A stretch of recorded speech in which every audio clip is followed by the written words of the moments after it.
Hi, my name's Isabella and I did my project over critical congenital heart defects. So, what are CCHDs? CCHDs are one of the most common birth defects that's diagnosed in young children and babies, and actually a large percentage of children are born with CCHDs, but as they grow, the defects that occur when they're born usually close up, and so they don't need to have surgery anymore.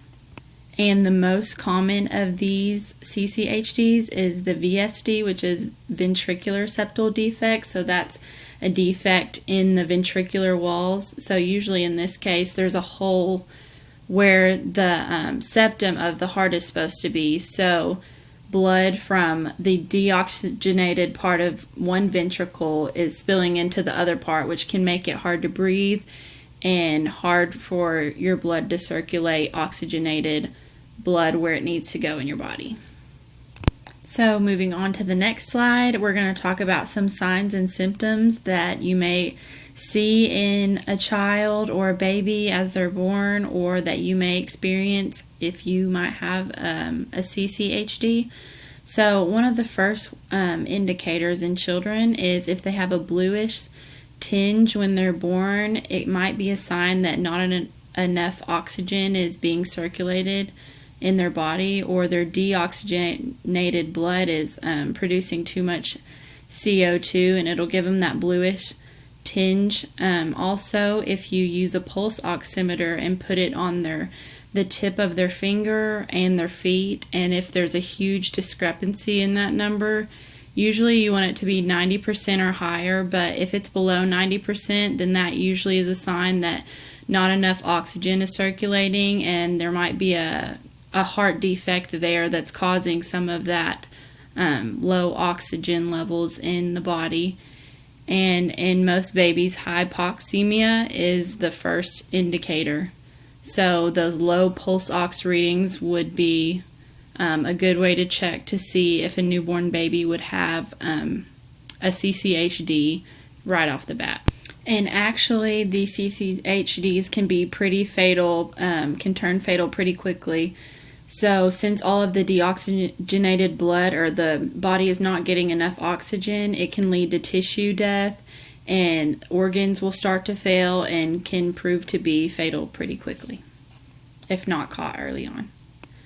Luckily for these children, surgery is a good option to fix these, and it's one of the first things that they choose to do. If it's a very fatal case of CCHD, then they'll just go ahead and do surgery, and usually they can fix this problem by doing a skin graft or just fixing where the defect is, so that deoxygenated blood is not mixing with the oxygenated blood. So moving on to the next slide, we're going to start talking about CCHDs on the molecular level. And there are three common links to CCHDs, the first one being chromosomal disorders, the second one being environmental teratogens, and the third one being complex multi-factor etiologies. So the first one, chromosomal disorders, and its linkage to CCHDs, usually there's only an 8% amount of overlap between these two. So what I mean by linkage is the amount of times that chromosomal disorders are usually the cause or comorbid with CCHDs. So in this case, 8% of the time when a CCHD is diagnosed, it's also going to be alongside a chromosomal disorder. So that link is called comorbidity when they're diagnosed, usually in the same setting.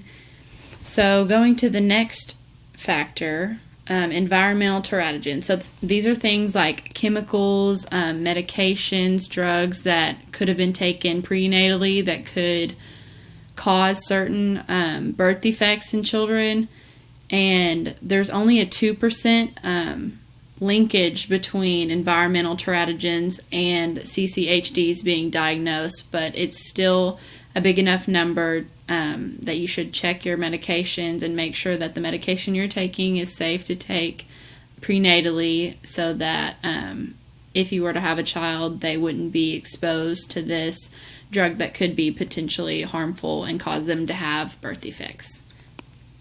And the last factor we're going to talk about is complex multifactor etiologies, and these account for about 90% of CCHD cases. So basically what this is saying is, in the case of CCHDs, it's usually a hodgepodge of things that conglomerate and just come together basically to make these CCHDs occur. So it's not traced specifically to one thing. It could be a lot of factors going on. You could have a chromosomal disorder, and you could have taken a medicine prenatally that could have somehow caused the CCHD, or it could just be completely random. So about 90% of cases are attributed to this complex multifactor etiology, where they're not sure they can pinpoint it on a specific thing that the CCHD can be connected to, but those are the three common links that are attributed to CCHDs. So moving on to the next slide, we're going to talk about inheritance patterns of CCHDs.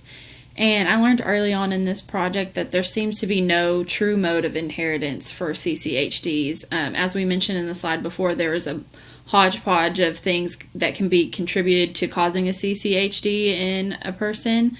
But usually they're commonly diagnosed with monosomy and trisomy disorders. And those kind of stand alone in their own aspect, which those are filed underneath the chromosomal disorder net that we talked about earlier. So these disorders are autosomal recessive, so usually they can be linked to be passed down, but usually a lot of people in your family would have to have them for you to actually be considered genetically linked to get one. So if both of your parents were carriers for the gene that causes these CCHDs, then you have about a 3 to 4 times more chance to have or be born with a critical congenital heart defect than some other person who does not have this gene or this heritage in their family. So on this slide, this is just an example of the pedigree that I did earlier in the semester for one of our projects, and it's just showing you how this can be passed down from your family members. So if you look at the pedigree here, the squares are males and the circles are females, and if they have a little red box, that means that they're a carrier for this disease or defect, and basically it's just showing you how this could be passed down to you if it ran in your family. So I thought I'd include this next slide because it shows the 4 most common types of CCHDs, and in this top corner right here, or top left corner, it's atrial septal defect. So as you remember earlier, I mentioned ventricular septal defect, which means blood from one ventricle is spilling into the other, and it could be, deoxygenated blood into the oxygenated blood, which is not good. And then an atrial septal defect is the same thing, but in the atriums of your heart. So the top 2 chambers of your heart, usually there should be a septum between those two, and usually a septal defect means that it hasn't formed all the way, or there's a hole somewhere. So that means blood that's in the left atrium can be pouring into the right atrium. And then another common CCHD is the coarctation of the aorta. So as you can see in this middle picture, kind of down to the left side on the bottom, so usually the aorta is nice and thick through there, and as you see where it's pointing to the defect, it's just very narrow and it looks like a rubber band has been put around it. So in that case, it can cause you to have high blood pressure and a lot of other signs and symptoms, but having that such a narrow aorta is not good, and it could cause you to have venous insufficiency and could cause a lot of problems later on or early on in life. And then the last one is tetralogy of Fallot. So that's in this bottom right corner, and basically what this is it's a ventricular septal defect, but it's kind of like regurgitating some of the blood back up towards where it's not supposed to go.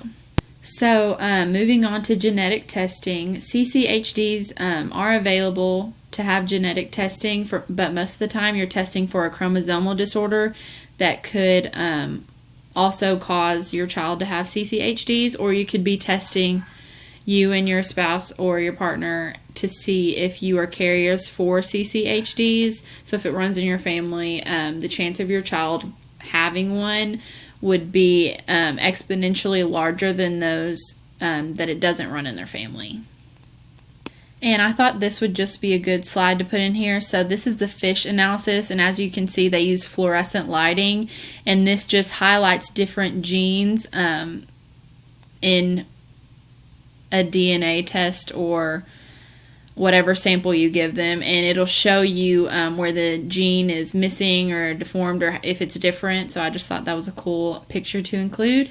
And then on this slide, this is ACGH testing, which is another form of testing you can get done. And this slide just shows there's a test DNA and reference DNA, so it can tell you differences as well in your DNA and a normal DNA, and where the gene might be deformed or mutated. And then I thought this was a good slide to include. So the responsible gene for CCHDs is the NK2 homeobox 5, which that's a cardiospecific homeobox. In this case, this means that this gene is responsible for forming cardiac tissues in the body and formation of the cardiac tissues of the heart. So most of the time, point mutations are the main cause of CCHDs. So, and that goes back to the chromosomal disorders and all of the different effects that go into forming a CCHDs. But usually in the form of point mutations, it'll either stop the protein or the cardiac tissue from forming all the way, and that's where you get that atrial septal defect or the ventricular septal defect, where those tissues haven't formed all the way. So there's a hole or a missing part of the heart, and that's how that deoxygenated and oxygenated blood can get mixed up within there. But if you look at the bottom, this is showing where the NK2 homeobox gene is, number 5, and this is where you can most certainly find mutations and link it to the cause of CCHDs.